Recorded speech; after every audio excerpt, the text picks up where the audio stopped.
1967 அண்ணா ஆட்சி, 1977 எம்ஜிஆர் ஆட்சி அமைத்ததைப் போல 2026 வரலாறு திரும்புகிறது என்ற பெயருடன் மதுரையில் தாவேகா மாநாடு நடைபெற உள்ளது.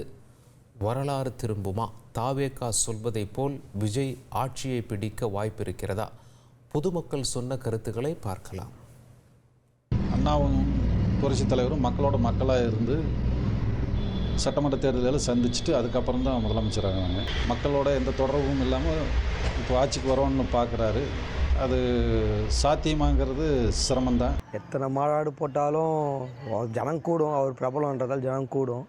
பட் அதில் திருப்பம் வரணுன்னா டவுட்டு தான், எனக்கு தெரியும் டவுட்டு தான், எதுவும் வராதுன்னு நினைக்கிறேன். ஒரு எலெக்ஷன் சந்திச்சா தான் அவர் எவ்வளோ வாங்குறாரு, எத்தனை பர்சன்டேஜ் வாங்குறாங்கன்னு தெரியும். மாநாடு முடிஞ்சதுக்கப்புறம் அரசியலில் ஒரு பெரிய மாற்றம் இருக்குன்றதை நம்புவோம்.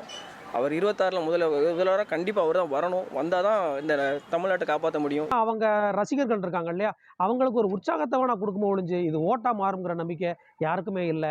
ஏன்னா இது பூத் லெவலில் இறங்கி வேலை பார்க்க வேண்டிய ஒரு விஷயம்.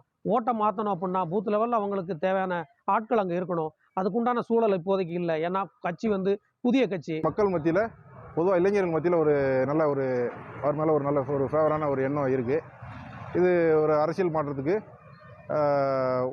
ஒரு படியாக அமைஞ்சாலும் ஆச்சரியப்படுறதுக்கு இல்லை. அண்ணா மாதிரியோ எம்ஜிஆர் மாதிரியோ ஜெயலலிதா அம்மா மாதிரியோ அவரால் ஆட்சியை பிடிக்க முடியும் பார்த்தா முடியாது. அதிமுக மாதிரி பெரிய கட்சியோட கூட்டணி வச்சா மட்டும்தான் அவரால் தேர்தலில் வெற்றி பெற முடியும். பெரிய எதிர்பார்ப்பா 2026 ஒரு பெரிய திருப்பு முனையை கொண்டு வரும் தான் எங்களுக்கெல்லாம் தோணுது. இனி வரப்போகிற 2026 தேர்தல் மாநாட்டில் கண்டிப்பாக மக்களுக்கு ஒரு நல்லது நடக்கும்னு நாங்கள் நம்புகிறோம்.